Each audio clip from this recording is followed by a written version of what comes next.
I got one for you. One more story before we call it a night. All right. You you like movies? What? Movies. You like them? Yeah. Yeah, I like movies. How about science fiction movies? You like those? Is this some kind of Christian test? No. I'm just curious. That's all. Well, I'm not much of a sci-fi movie fan. Those old science fiction movies just always seem so goofy to me. I mean, some evil, weird-looking alien comes down from some strange spaceship and starts to infiltrate the population of Omaha. Yeah. I mean, like I'm supposed to believe this stuff. I mean, this Zortek from the planet Biffo, he's going to infiltrate all the population of Omaha and turn them into zombies or something. I don't know. You ever been to Omaha? All right. What if I told you that I have witnessed the effects of an alien invasion? What? I've seen what happens when an alien inhabits someone's body. Get out of town. No, I'm serious, man. I've seen it. It's happened. To who? To me. You've been inhabited by aliens. No. By an alien. Oh, man, no wonder you can play so many characters, man. Let me get this straight. You got some evil being inhabiting your body. No. I didn't say anything about an evil being. I've got a good being. I've got a good alien who's taken over my body. Nah, man, this is too weird. No. So, what does this guy make you do? Oh, it's usually nothing dramatic. It's usually, small stuff. Like? Well, okay, like I don't know, a week ago. I'm sitting on the couch after dinner, right, watching the news. My wife's in the kitchen cleaning up. So the alien whispers in my ear, well, not exactly in my ear, more like in my head, I guess, or in my gut. Anyway, the alien tells me, you should go clean the kitchen. She's tired and needs a break. So what'd you do? Well, what do you think I did, man? I got up off the couch, I went and cleaned the kitchen. Or like my kids, when my kids are in the process of, driving me absolutely nuts. A whole bunch of time, the alien gives me this calm, and I become like patient man. When otherwise left to my own devices, I would definitely not be patient man. So this guy makes you do this stuff? No, not exactly. I mean, it's not like he has a vice grip on my head or anything. I've just sort of learned as I've gotten older that it makes sense to do what he tells me to do. I remember this one time. I'm on the freeway and it's rush hour, stop and go traffic. It's awful.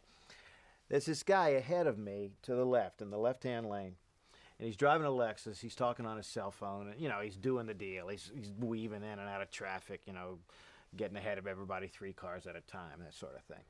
So the guy cuts in front of me. He stays in front of me for maybe, I don't know, a minute.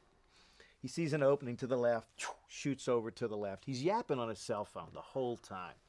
He stays in that lane for maybe a minute. That lane slows down, so he wants to cut back over to my lane, right? I'm ticked. So I'm all ready to block the guy out and to give him the international sign of displeasure. When all of a sudden the alien sneaks up on me, right? And I get this, like, calm, I'm like peaceful. And I just start chuckling about the whole thing. I slow down, I wave the guy over. He doesn't even acknowledge me.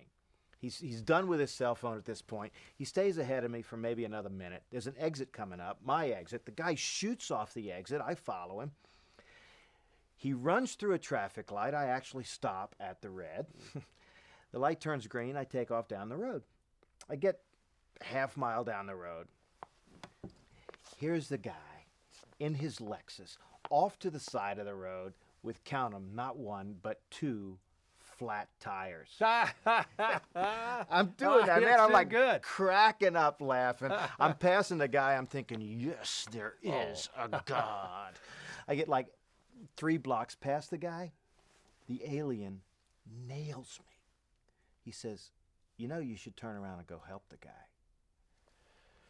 Well, I for sure did not want to turn around and go help this guy, but I did it. I get back to the guy, and he is very glad to see me. It turns out the whole while he was on the freeway yapping on his cell phone, he's talking to his kid. His 12-year-old son is at home by himself, and the kid's having an asthma attack. Oh, man. So while the guy is talking on his cell phone to his kid, his cell phone goes dead. About that time is when he cuts over back in front of me and takes the exit. Yeah. The guy is freaked out, trying to figure out how to call 911, you know, or get home or something. So when I get up to him, he uses my cell phone. He calls 911 real quick. I give him a ride to his house. It's like a mile away. Well, we get to his house. Turns out his kid is fine. Everything's all right. For some reason, I give this guy my business card. About a week later, the guy calls me up, and he wants to take me to lunch. So I'm sitting there at lunch with this guy, and the guy looks point blank at me. He says, "So tell me, why did you stop to help me?" I just cracked up laughing, man. I told him.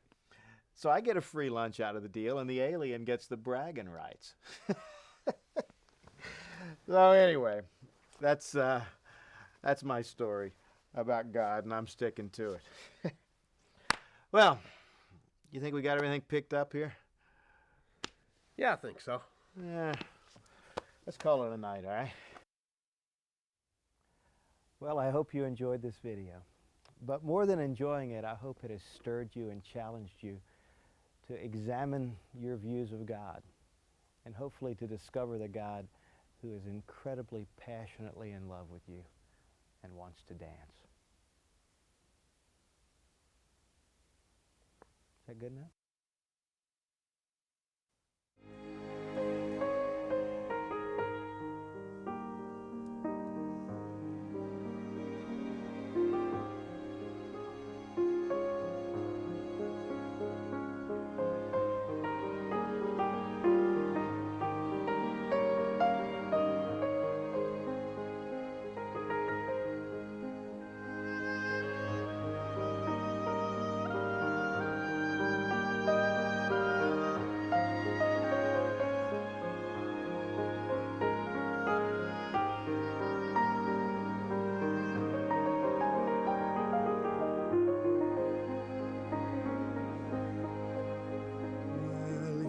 Asked me to dance, and I'd never tried dancing before. I had visions of saints and angels laughing us right off the floor. No, I protested, it just wouldn't be any good.